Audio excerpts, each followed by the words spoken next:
अस्सलाम वालेकुम रीडर्स, हमारे YouTube channel Urdu novels collection पर खुशामदीद। अगर आप हमारे चैनल पर नए हैं तो कर लीजिए इसको सब्सक्राइब, और अगर आपको हमारी वीडियो अच्छी लगे तो प्लीज़ इसको लाइक भी कीजिएगा और कमेंट सेक्शन में हमें अपनी राय से ज़रूर आगाह कीजिए। तो चले आइए आज अपने के नावल की तरफ बढ़ते हैं, जो कि एक शॉर्ट नावल है और इसका नाम है हाय वजूदो पशेमा। हिज्र की आग में सुलगो तो बुरा लगता है, तुम मेरी दीद को तरसो तो बुरा लगता है। एक तमन्ना है फ़कत मुझ पे मेहरबान रहो, तुम किसी और को देखो तो बुरा लगता है। पिछले 2 घंटे से वो किचन में घुसी हाथापाई में मसरूफ़ थी। खाना पकाने से तो उसकी यूं भी जान जाती थी, और उस पर मुस्तज़ाद सर पर खड़ी ताई जान। प्याज बारीक और लच्छेदार होनी चाहिए, दही ठीक से बलोया नहीं किया, फुल्कियाँ खस्ता और नफीस किसी भी तौर भी नहीं, आटे का पेड़ा मोटा क्यों कर लिया, दाल में बघार के अगली सदी में लगेगा, ध्यान से बिरयानी के चावल में चावल है, खचड़ा नहीं बन जाए।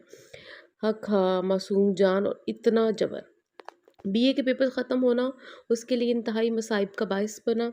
ऊपर से शदीद गर्मी और हब्स ने दिमागी टेंशन में इजाफ़ा किया तो उसका दिमाग ही माउफ हो गया। बार बार दुपट्टा शानों से फिसल कर शेख और दोनों पर गिरता, और बाल लटक कर चेहरे के साथ साथ खाना भी बर्बाद करने पर मुसिर थे। ताई ने तीन चार बार उसके बाल पीछे हटाकर उसमें कैचर लगाया, मगर बेसुध। शानों से ऊपर तक कटे बाल गालों के सिवा कहीं और टिकने को पसंद ही न फरमा रहे थे। ऐसे में तंग आकर उन्होंने उसे किचन से बाहर जाने का हुक्म दे डाला। सब जानती हूँ कि ताईजान जी सब क्यों कर रही हैं। वो सर झटकती किचन से बाहर आई, जब सामने से आते युषा आफाक महर से टकरा गई। आउच! सर उठा के ऊपर देखा तो गोया हल्क तक कड़वा हो गया, जहर भर गया। स्याह ओवरकोट में सूटेड बूटेड, हाथ में लैपटॉप उठाए वो शायद अभी ऑफिस से वापस आया था। ईशा फुरकान महर, भला इस शख्स को कैसे भूल सकती थी। यही आदमी तो उसे हमेशा इतने जोखिम उठवाने का बायस बनता था। ताईजान की उसको सुगड़ बनाने की इकलौती वजह यही शख्स तो था। उनका इकलौता लिखते जिगर ईशा आफाक महर। खैरियत, ये आज तुम किस तरह किचन में जा घुसी हो? तो सरतपा उसका जायजा लेकर बोला। अल्फाज खूब काटदार थे, वह तप कर रह गई। तुम किसी खुशफहमी में मत रहना, तुम्हारी खातिर तो बिल्कुल भी नहीं, वो कहकर आगे बढ़ गई। तो फिर क्या सोचा तुमने युषा बेटा? वो शाम में एक्सरसाइज के लिए तैयारी करके नीचे आया, जब आलिया फाक मेहर ने मौका पाते ही उसे पास बुलाया। किस बारे में अम्मी जान? वो कॉफ़ी का सिप लेते हुए बोला। अपनी शादी के मुतालिक बेटा जानी। वो होले से मुस्करा दिया। ये ये अपार्टमेंट ये डिपार्टमेंट तो मैं आपके हवाले ये तो डिपार्टमेंट तो आपके हवाले है ना। अब जब चाहें जो फैसला करें मुझे कबूल होगा। आलिया महर मुस्करा दी। ये तो तुम्हारी अताअत शारी है बेटा, वगरना तो तुम जानते हो कि तुम्हारी शादी से मुतल्लिका फैसला बचपन ही से तुम्हारे दादा हजूर तय कर चुके हैं। तुम्हारी निस्बत ईशा से कम उम्री में तय हो गई थी, और कायदो ज़बात के तहत हमें अब हर सूरत इसे ही बहू और तुम्हारी शरीक हयात का दर्जा देना है पड़ेगा। वो बगौर उसका चेहरा जांच रही थी, जहां खामोशी और संजीदगी थी।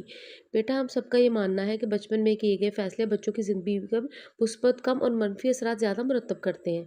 मौजूदा दौर में ऐसी फसूदा रवायात को नाकाम करार दिया जा चुका है। दीन और शरीयत भी लड़का लड़की को उनकी मर्जी का साथी चुनने की इजाज़त देती है।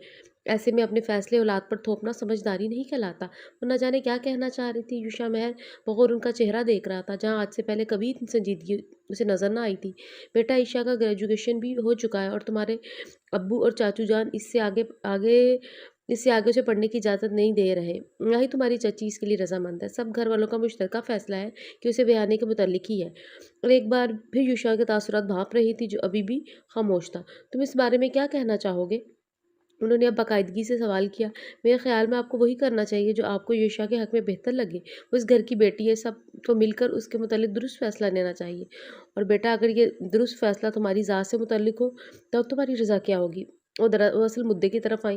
दरअसल बेटा, हम सब चाहते हैं कि हम तुम्हारे जन्नत वकील दादा हजूर के फ़ैसले को अवलियत देते हुए तुम दोनों की शादी। वो रुक कर उसका चेहरा देखने लगी, जब वो सर उठाकर बोला। मैं आपसे कह चुका हूँ अम्मी, हुज़ूर, मुझे आपके किसी फ़ैसले पर कोई एतराज़ नहीं।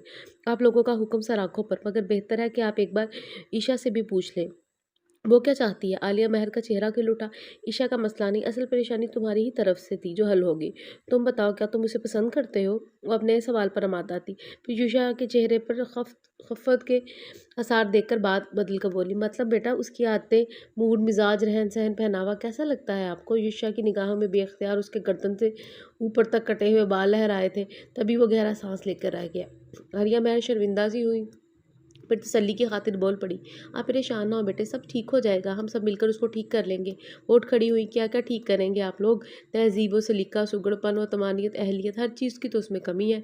चाय के बर्तन किचन में ले जाते हुए युष्वा महर के ये वो अल्फाज थे जो आलिया महर के कानों में पड़े। नतीजतन उन्होंने ईशा को बदलने का तहैया कर लिया। ईशा ने मैथ्स की कॉपी इमरान उर्फ ठरकी के सर पर दे मारी थी। गज़ब खुदा का, इतना नालायक बच्चा ठीक से जमा तफरीक भी नहीं कर पाता। क्या करते हो तुम स्कूल जाके? मुस्तकिल घर क्यों नहीं बैठ जाते? काहे को माँ बाप का पैसा बर्बाद करते हो? वो शदीद गुस्से में थी। और ख़बरदार जो आज के बाद यहाँ बैठकर वेदा को यूँ घूरा तो। उसने अपनी दूसरी स्टूडेंट की तरफ इशारा किया। अपनी उम्र देखो और हरकतें देखो, मत भूलो 7वीं जमात में ये तुम्हारा दूसरा साल है। अब के फेल हुए तो हड्डी पसली एक कर दूंगी। वो ट्यूशन में आने वाले बच्चों की यूं ही ठिकाई करती। बच्चों का पढ़ाना उसे किसी अजाब से कम न लगता। न जाने क्या देखकर मोहल्ले की ख़वातीन बच्चे उसके पास भेजती थी। उसे तो इस काम से रत्ती भर भी रग़बत ना थी, मगर हर महीने मिल जाने वाली रकम से सूट खरीदने के लालच में वो ये दरअसल मोल ले रखा था। बाजी, मेरी मम्मा कहती है आप भी मोबाइल का पीछा छोड़कर मुझे पढ़ाना शुरू कर दें, पेपर करीब है। अब के फेल हुआ तो मम्मा आपसे ज़रूर पूछगछ करेंगी। ठरकी भी अपने नाम का एक था। जवाबन ईशा ने उसकी कमर में एक जोरदार थपकी दी। बहुत ज़्यादा जुबान चलने लगी है तुम्हारी, मिजाज ठिकाने लगाने पड़ेंगे तुम्हारे। निकालो साइंस की बुक और कल जो टेस्ट याद करने का को दिया था लिखो बैठ के। तुम्हारे तो कसबल निकालूंगी मैं ठीक से। ठरकी जानता था कि अब उसकी खैर नहीं, आज तो बाजी उसके ढीले स्क्रू टाइट करके ही दम लेंगी। उसने बाजी की दुखती रग पर जो हाथ रख दिया था। ईशा मसरूफ थी कि जब ही सायरा की कॉल आई, फिर हस्बे मारूबूल उसने सारा वक्त मोबाइल पर सर्फ कर दिया। यार कसम से मेरी तो जान पे बन आई है, सब पीछे पड़े हैं। मुझे तो लगता है इम्तिहान के नतीजे में से पहले ही मुझे इस नक चढ़े के पल्ले बांध देंगे, जिसके मिजाज यूं भी हम वक्त आसमान पर रहते हैं। मैं बहुत परेशान हूँ, टेंशन के मारे कुछ भी नहीं हो पाता सवाए खाना खाने के। ये लुकमा सारा ने दूसरी तरफ से दिया तो ईशा ने उसकी बात को नज़रअंदाज कर गई। तुम सुनाओ, कैसी गुजर रही है तुम्हारी आदिल के साथ? बस यार क्या बताऊँ, बहुत खुश हूँ। आदिल इतने अच्छे हैं कि हद नहीं। मेरी ऐसी कोई कोई ख्वाहिश नहीं जो बिना कहे पूरी ना करें। हम वक्त अपनी आंखों के सामने रखना पसंद करते हैं और छोटी छोटी बातों पर गोया तारीफ़ों के पुल बांधते हैं। हज़ारों तोहफे तो मुझ पर निछावर कर चुके हैं। सच यार, मैं तो अपने आप को दुनिया की खुशकिस्मत तरीन लड़के तसव्वुर करती हूँ। खुदा से दुआ है कि मेरी खुशियों को कभी नज़र ना लगे। आमीन। ईशा ने भी तहे दिल से आमीन कहा। सारा उसकी दोस्त थी। फर्स्ट ईयर के दौरान उससे मुलाकात हुई थी, तभी सारा ने खुद आगे बढ़कर उसे दोस्ती की ऑफ़र की थी। उसने बिना सोचे समझे कबूल भी कर ली। सारा एक खुश और कदरे बोल्ड लड़की थी। स्कूल के ज़माने ही में उसके अपने क्लास वालों से दोस्ती थी, जो बाद में बादशाह मोहब्बत में तब्दील हो गई। दोनों एक दूसरे को टूटकर चाहते थे, जबकि दोनों ही अपनी एतराफ़ में किसी के साथ मसरूफ़ थे, मगर इस बात को नज़रअंदाज करके दोनों ने अपने ख़ानदान से गोया जंग करके एक दूसरे को पा लिया। और बीए फाइनल ईयर के दौरान ही दोनों के ख़ानदानों ने उनकी शादी कर दी। तभी सायरा ने बीए फाइनल ईयर के एग्ज़ाम भी ना दिए थे और आजकल वो दोनों हनीमून के लिए नॉर्दर्न एरियाज़ के विज़िट पर थे। सारा बहुत खुश थी और मोहब्बत की शादी को अपनी ज़िंदगी का बेहतरीन फ़ैसला करार दे रही थी। यही बात ईशा के मासूम ज़हन को मुतासिर कर रही थी। सुल्तान अली महर के दो बेटे थे, आफाक अली महर और फुरकान अली महर। सुल्तान अली महर खुद औलाद की अपने वालिद की इकलौती औलाद थे। आफाक और फुरकान अभी कम उम्र ही थे जब उनकी वालदा का इंतकाल हो गया। तभी सुल्तान अली महर अपने दोनों बेटों को गाँव से शहर ले आए। इस ज़मन में उन्होंने अपनी गाँव की तमाम ज़मीनों जायदाद बेच डाली। फिर खुद ही अपने बेटों की परवरिश बहैसियत माँ बाप के की। ये इनकी तरबियत का ही असर था कि उनके दोनों बेटे नहायत फर्माबरदार थे। फिर जब दोनों बेटे आला तालीम के बाद अपने ज़ाती बिज़नेस में एस्टेब्लिश हो गए तो उन्होंने अपने अपने दूर की एक रिश्तेदार की दोनों बेटियों को अपनी बहुएँ बनाने का कसद किया। आफाक और फरगान को भला क्या एतराज़ था। नतीजतन आलिया आफाक महर और रिजवाना आफाक महर उनके आंगन में बतौर रहमत पहुँची। उनके आने से घर भर महक सा गया। इस बड़े से घर के दरो दीवार जो औरत की आवाज़ से महरूम थे, अब चहकने लगे। दोनों बहनों ने मिलकर इस घर को गोया जन्नत का रूप दे दिया। सुल्तान महर अपनी किस्मत पर रश्क करते ना थकते। वो बहुत खुश थे। तभी उनके यहाँ पहले पोते युशा आफाक महर की विलादत हुई। उनकी खुशी की कोई इंतहा ना रही। वो काफ़ी अरसे तक दिल के आर्जे में मुब्तला थे। अब उनकी तबीयत कुछ ज़्यादा ही ख़राब रहने लगी थी।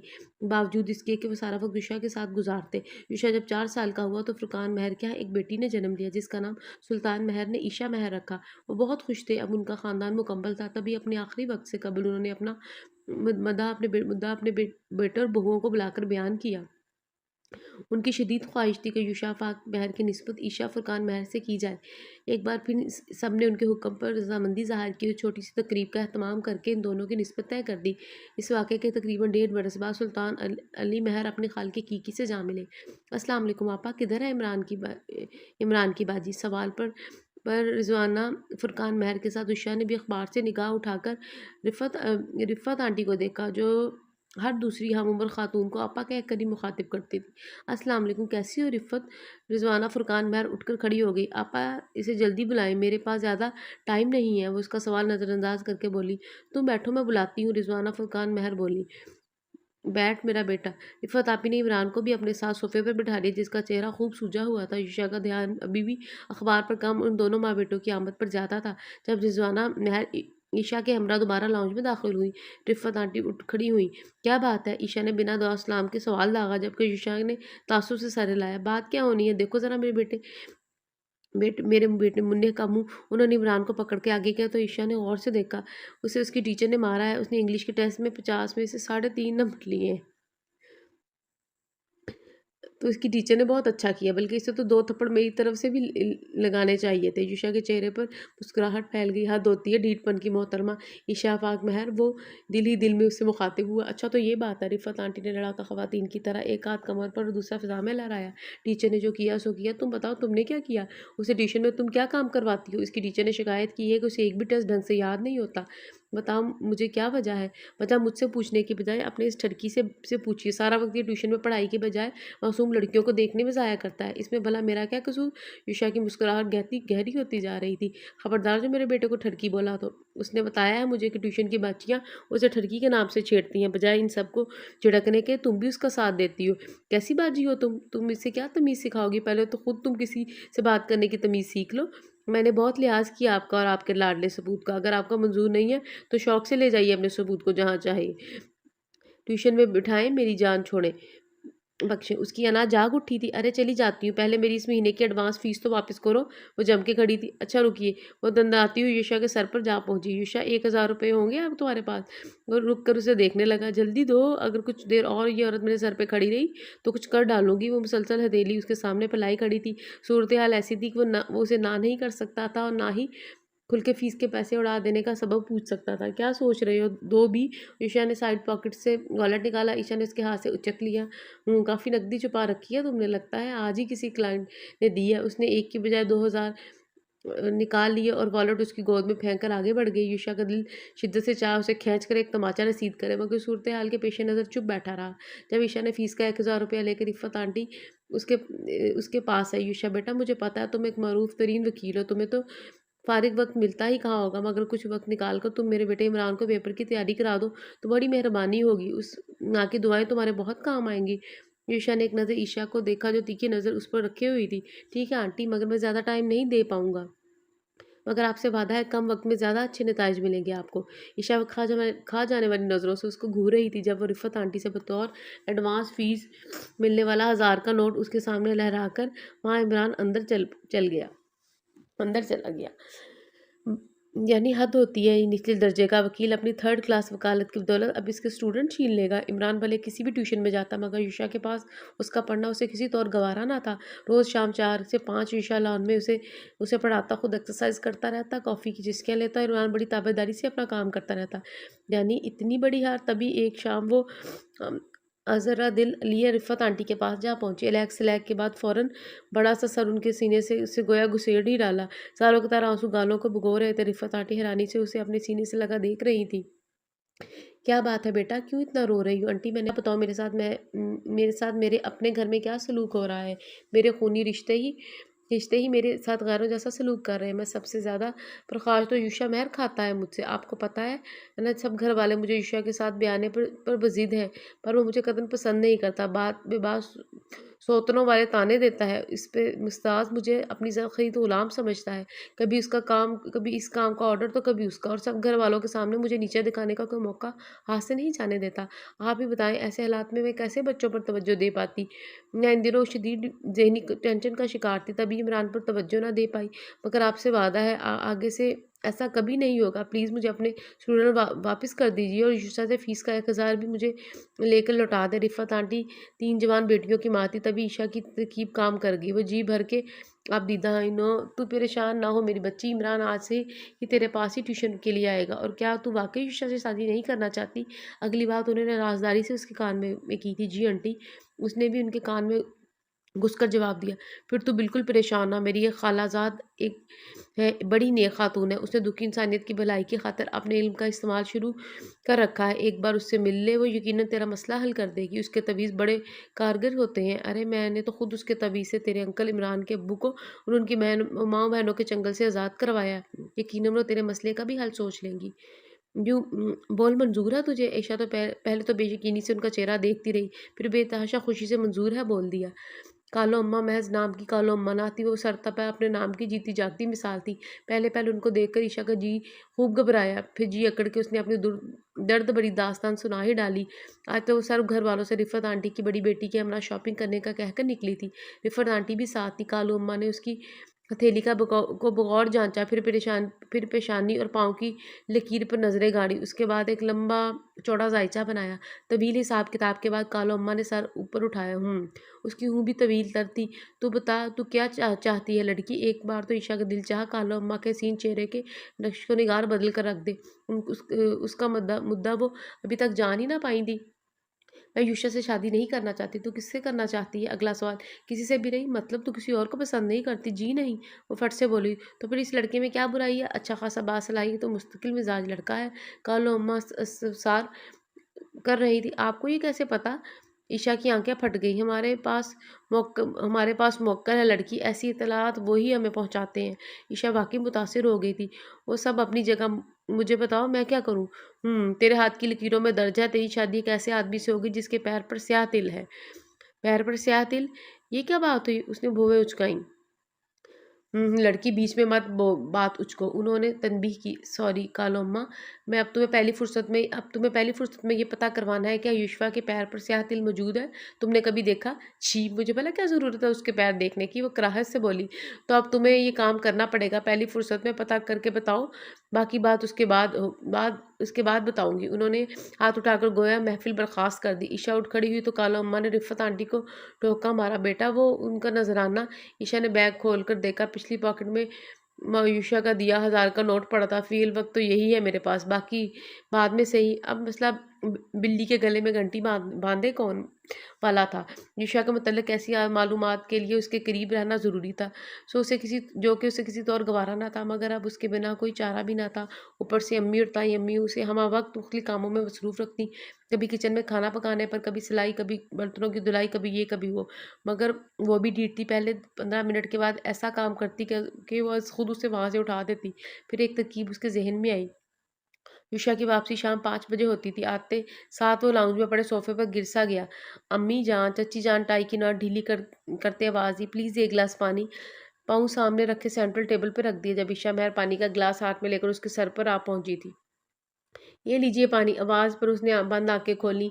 हैरानी उसने फटी निगाहों के साथ बगौर सरतबा उसे देखा, गोया उसके होने का यकीन कर रहा हो। ईशा का दिल चाहा पानी का गिलास उसके सर पे उंडेल दे, मगर दिल पे जबर करके मुस्कुराते हुए गिलास उसके हाथ में थमाया। ईशा ने खाली गिलास को उसको वापस लौटाया। तब भी वो वही उसके सर पर खड़ी उसके पाँव को देख रही थी। क्या बात है, क्या देख रही हो? वो किस्माया, आपने जूते पहन रखे हैं? तो उसने मुँह चुकाई। मेज़ पर यूं जूतों समेत पाँव रखना मुनासिब बात नहीं। इन्हें उतार दीजिए प्लीज़। ईशा को 440 वॉट का करंट लगा। ये वही ईशा है? कहीं उसके कान और नज़र का धोखा तो नहीं? कुछ देर खामोशी के बाद ईशा ने अपने अपने हाथ जूतों की तरह बढ़ाए। तुम जाओ चची जान से कहो मेरे लिए कॉफ़ी और कुछ स्नैक्स भिजवा दे। जी अच्छा, ईशा कहकर वापस वहीं खड़ी रही। ईशा ने जूते उतार कर मोजे में उसमें रख के जब ईशा की नज़र उसके दाहिने पैर पर पड़ी जहाँ स्याह तिल बड़ा वाज़िया था। हाय मैं मर गई। ज़ुबान से फिसला, फ़ौरन सीने पर हाथ धरा, उसका दिल गोया फटने को था। ईशा ने नज़र उठाकर देखा, वो पलटकर तकरीबन भागती हुई सीढ़ियाँ चढ़ गई और वो इसके रद्द-ए-अमल पर जी भरकर हैरान हुआ। ऊपर पहुंचकर उसने सबसे पहले कालो अम्मा को फ़ोन मिलाया और अपनी सांसें हमवार करने लगी। कालो अम्मा, ईशा के पैर पर स्याह तिल है, अब बताइए मैं क्या करूँ, मेरा तो दिल फटा जा रहा है। वो छूटते ही बोलने लगी, धीरज रखो लड़की, अगली बार ज़रूर ज़रूर बताऊंगी, मगर पहले 3,000 लेकर मेरे आस्थाने पर पहुंचो। कालो अम्मा ने फ़ोन काट दिया। 3,000 कहाँ से लाऊं? ट्यूशन की फीस तो कब की उड़ा चुकी है। अम्मी और ताई से खूब पैसे लेके खा चुकी हूँ, और ताया अब्बा ने भी पिछले हफ्ते मेरी बर्थडे पर ढेर सारे गिफ्ट दिए थे। अब क्या करूँ, क्या बहाना करूँ?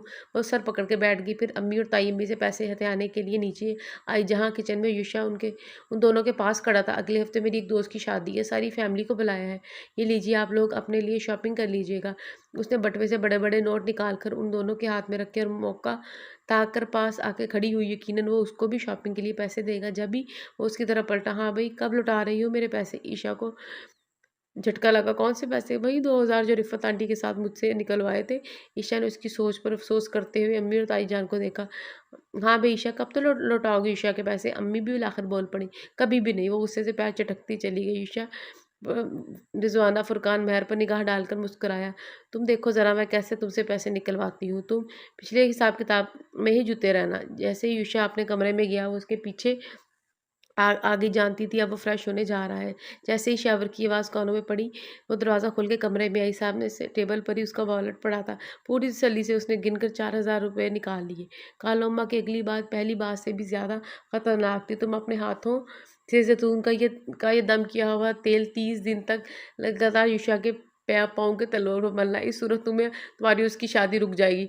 ईशा महर के तो सर पे लगी और तलवों पे जा बुझी। हद होती है बेशर्मी की कालो अम्मा, इससे ज़्यादा घटिया काम ना मिला आपको मुझे देने के लिए।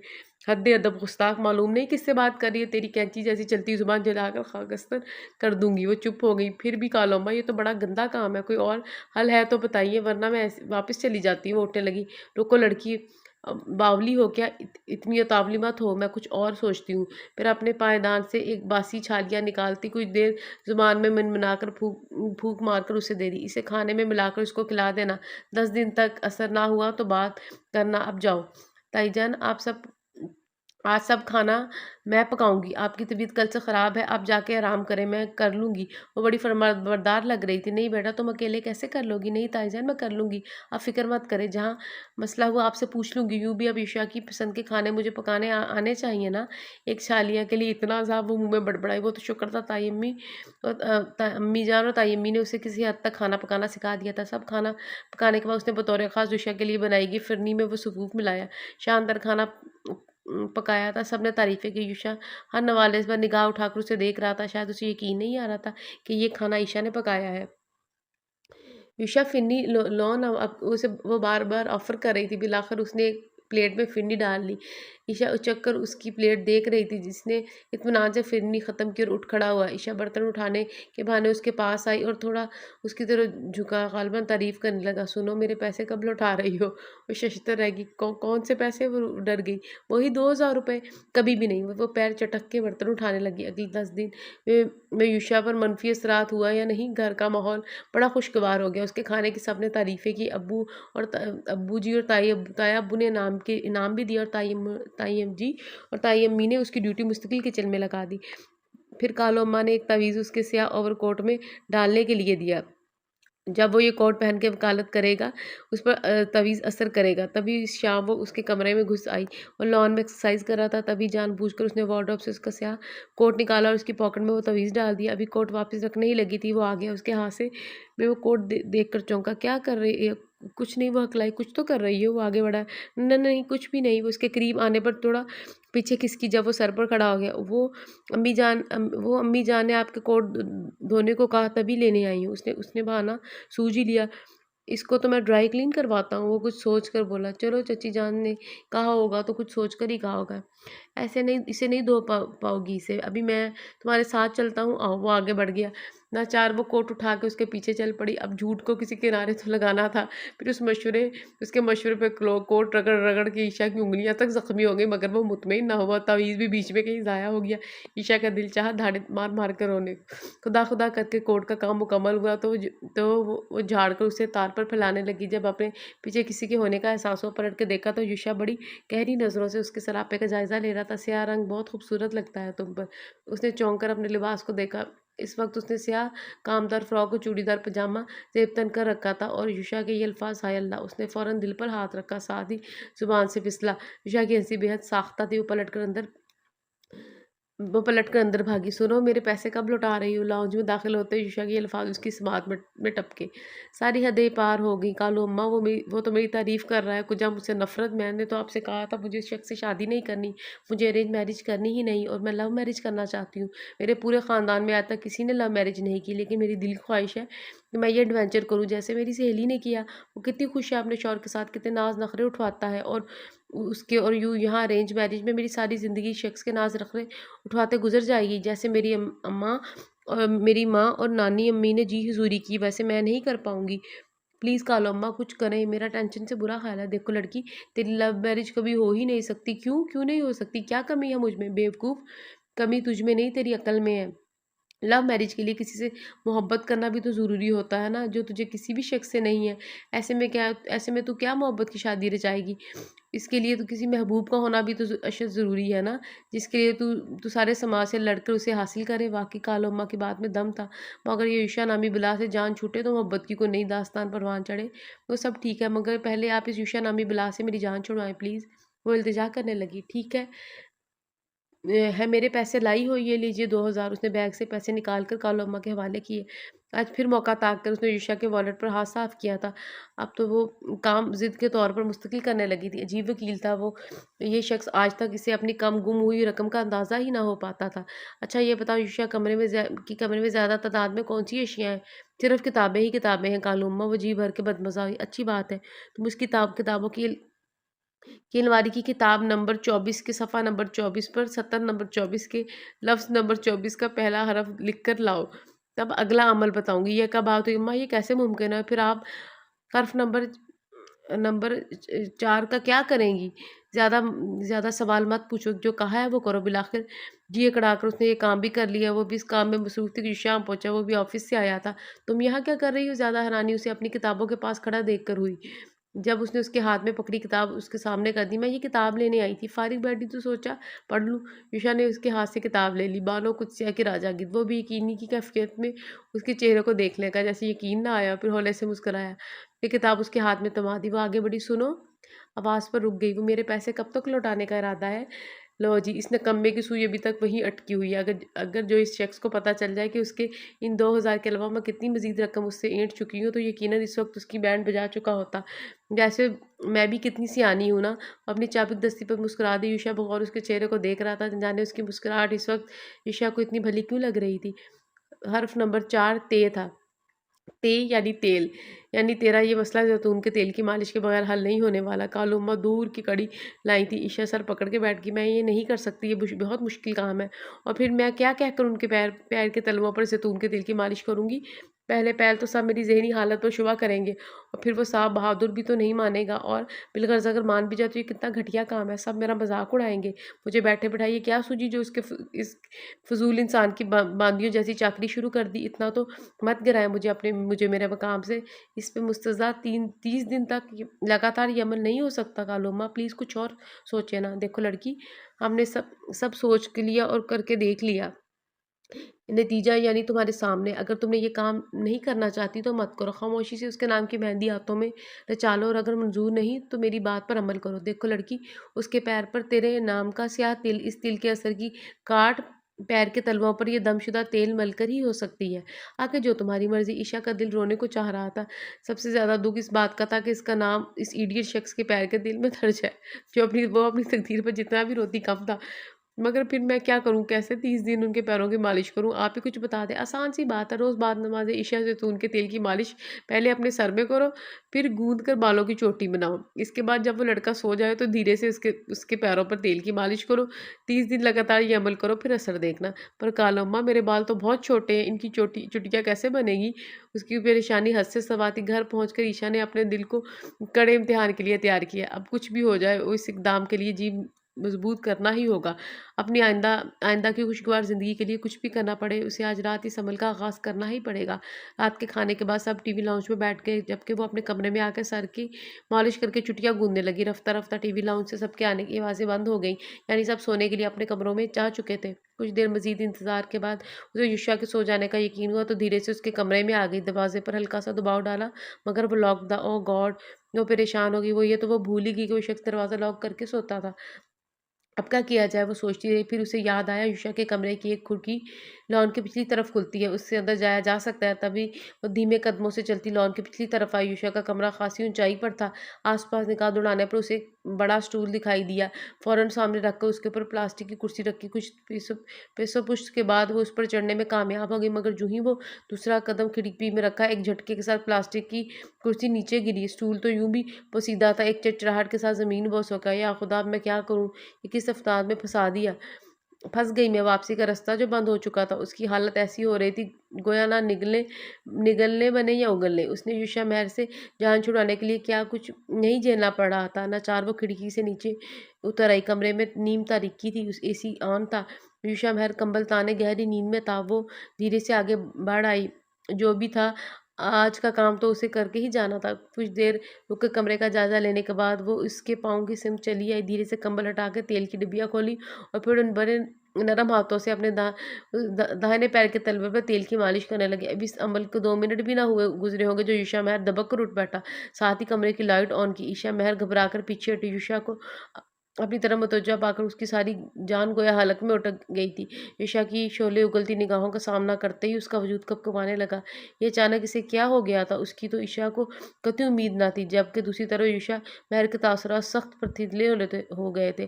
तुम यहाँ क्या कर रही हो इस वक्त? आवाज़ इतनी रौबदार थी कि वो जी जान से काँप उठी। फ़ौरन बिस्तर से नीचे उतर आया। एक नज़र लॉक दरवाज़े को देखा, फिर दूसरी नज़र खुली खिड़की की पर पड़ी। उसे शदीद तअस्सुफ़ ने आगे रचा, ये लड़की अपनी भैंसनुमा अक्ल के हाथों इस हद तक जा सकती है। वो दिल ही दिल में तिलमिला कर रह गया। क्यों आई हो तुम यहाँ? कौन है से मकसद के तहत तुम्हारी इस वक्त यहाँ आमद हुई है? और ये क्या है तुम्हारे हाथ में? युषा ने उसकी कलाई इतनी ज़ोर से दबा रखी थी कि वो बाकायदा रोने लगी। पागल हो तुम? क्या शर्म नहीं आती ऐसी उटपटांग हरकतें करते हुए? जानती ही हो अगर इस वक्त सब घर वाले तुम्हें मेरे कमरे में देख लें तो क्या सोचेंगे? मुझे छोड़ो, अपने बारे में सोचो। क्या औकात रह जाएगी तुम्हारी अपने वालिदैन की नज़र में? और फिर मुझे तो तुम मुफ्त में मरवाने पर तुली हो। खुद तो बेवकूफ़ हो ही, मुझे भी साबित कर छोड़ोगी। हम तो डूबे सनम, तुमको भी ले डूबे। वो बेतहाशा गुस्से में था। आवाज़ इतनी करख्त और ऊँची थी कि ईशा की हिचकियाँ बन गईं। जी तो चाहता है कि खींच कर एक थप्पड़ तुम्हारे मुँह पर रसीद कर दूँ। उसने हाथ फ़िज़ा में लहराया। ईशा के हलक से फ़ौरन चीख बरामद हुई और साथ ही अपना चेहरा बचाव की खातिर घुमाया। यूशा ने अपना हाथ पहलू में गिरा लिया। बहुत कम फ़हम हो तुम, बिल्कुल अक्ल से पैदल। समझ नहीं आ रही तुम्हारा क्या इलाज किया जाए? वो उसकी कलाई छोड़कर सोफ़े पर बैठ गया। प्लीज़ उषा, मुझे गलत मत समझो, मैं किसी गलत इरादे से तुम्हारे कमरे में नहीं आई थी। वो फ़ौरन उसके कदमों में बैठ गई। Shut up! आगे एक लफ्ज़ भी मत बोलना। मैं इस वक्त तुम्हारी आवाज़ सुनने का भी रवादार नहीं। उठो मेरे कदमों से, उठो। ऊपर बैठ। उसने एक झटके से उसे ऊपर उठाया तो पास पड़े साइड टेबल पर मौजूद लैंप झटका लगने से ज़मीन बोस हो गया। इस बड़े से लैंप के गिरने की आवाज़ इतनी ऊंची थी कि 15 मिनट बाद ही यूशा के कमरे का दरवाज़ा बजने लगा। यूशा, बेटा दरवाज़ा खोलो। आफाक अली महर की आवाज़ थी। क्या हुआ है बेटा? दरवाज़ा खोलो। अम्मी और चच्ची भी गालिबन उनके साथ थी। ईशा की हालत तो ऐसी हो गई थी कि गोया काटो तो बदन में खून नहीं। उसने घबरा कर यूशा को देखा। मुबादा वो दरवाज़ा खोल के सब घर वालों की उसकी असलियत ना बता दे। यूशा दरवाजे की सिमत बढ़ा और आगे बढ़कर उसने यूशा दरवाजे की तरफ बढ़ा कि वो आगे बढ़कर उसके सीने से लगी। प्लीज़ यूशा, मुझे माफ़ कर दे। मैं जानती हूँ मैंने तुम्हें बहुत तंग किया, बहुत हर्ट करती हूँ। प्लीज़, तुमसे बदतमीज़ी भी से बात करती हूँ, मगर मैं ऐसी नहीं हूँ जैसा तुम समझ रहे हो। प्लीज़ मुझे माफ़ कर दो। उसके फ़राक सीने में सर छुपाए हज़ारों की तार रो रही थी। उसके इस कर्ब ने ईशा को कि अपने दिल की अजीब हालत कर दी थी। जब भी आशिकी से खुद से अलग किया, बाहर सब लोगों की आवाज़ें अभी भी आ रही थी। अब्बू जान, मैं खैरियत से हूँ। चाचू जी, परेशानी की कोई बात नहीं। बिल्ली घुस गई थी कमरे में, अब भाग गई है। अब सब आप सब लोग प्लीज़ जाकर आराम करें। तभी वो सब मुतमईन होकर वापस चलती है।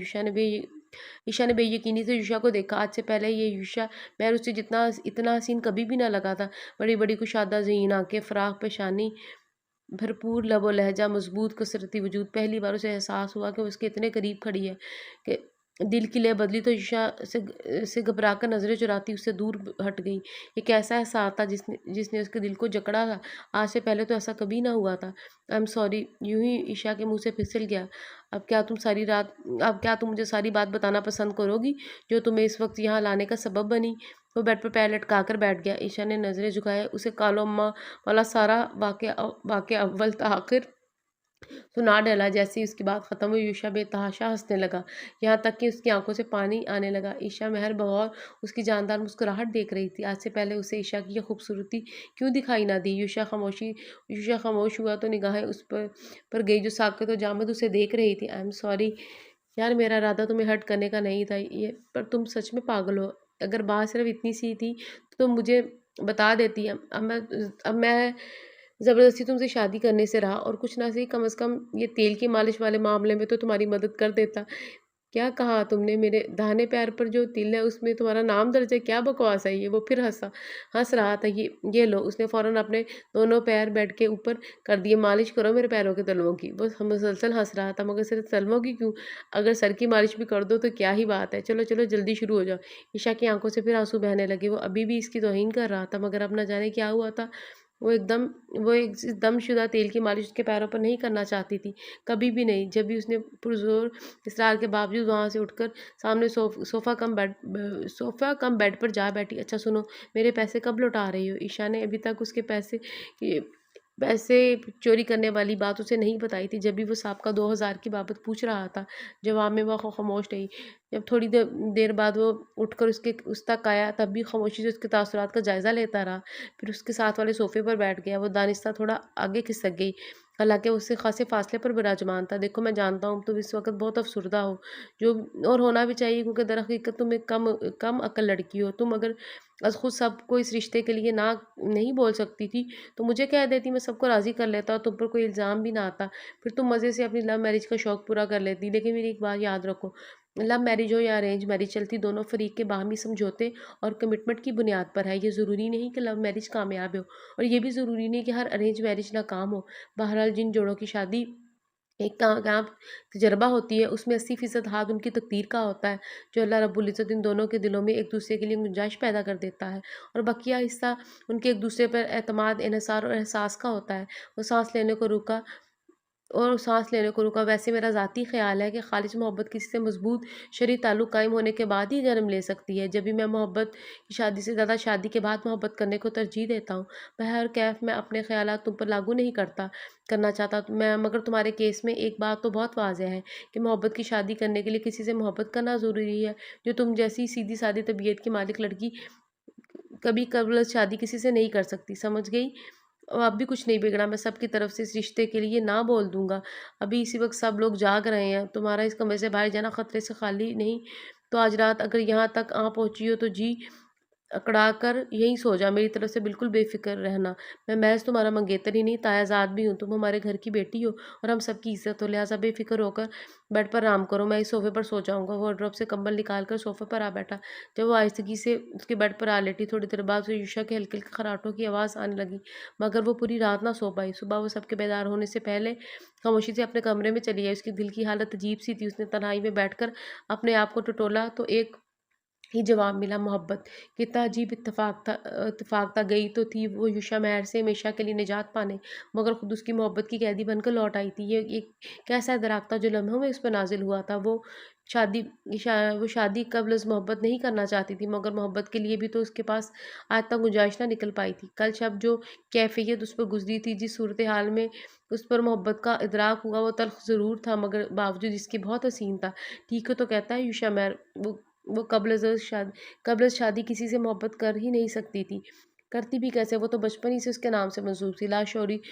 लाशऊर में कहीं दूर वो उसी की मिल्कियत थी, जैसे खुद उसका जिसे खुद उसका वजदान कबूल करता था, तो वो कैसे किसी और अनजान नामहरम को दिल में बसा सकती थी। वो उसके बारे में वो सब भी जानता था जो वो खुद आज तक अपने मुतल्लिक़ ना जान पाई थी। तो क्यों ना वो उसे चाहे, जाने के काबिल शख्स को चाहे जो वाक़तन उसका अपना था। यूशा मेहर का रवैया उसके साथ बिल्कुल नॉर्मल था। उसने घर पर उसकी सच्चाई किसी को ना बताई। अलबत्ता शादी से इनकार के लिए मुनासिब वक़्त की तलाश में था, मगर यही वक़्त अब ईशा मेहर उसे देना नहीं चाहती थी।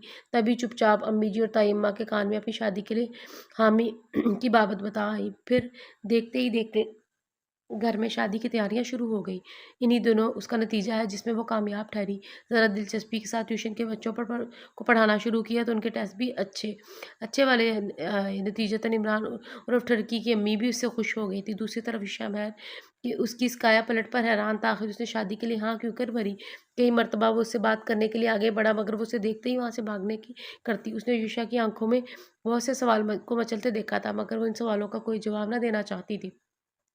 इसके बाद खुश होने के लिए यही बहुत था कि वो अपनी मोहब्बत से शादी करने जा रही है। भाइयों के रोज़ जब रस्म के बाद वो अपने कमरे में अकेली बैठी थी, तो अम्मी जी और ताई अम्मा उसके पास आईं। अम्मी जी ने प्यार से उसका बोसा लिया। "बेहैसियत माँ, आपको इस बात का यकीन दिलाती हूँ कि यूशा से बेहतर रफ़ीक़ हयात आपको कोई और नहीं मिल सकता। यूँ भी बेटा, जिससे मोहब्बत की जाती है उसकी हर बुराई और हर अच्छाई तस्लीम की जाती है। मोहब्बत अपने हमसफ़र की रज़ा में राज़ी होने का नाम है।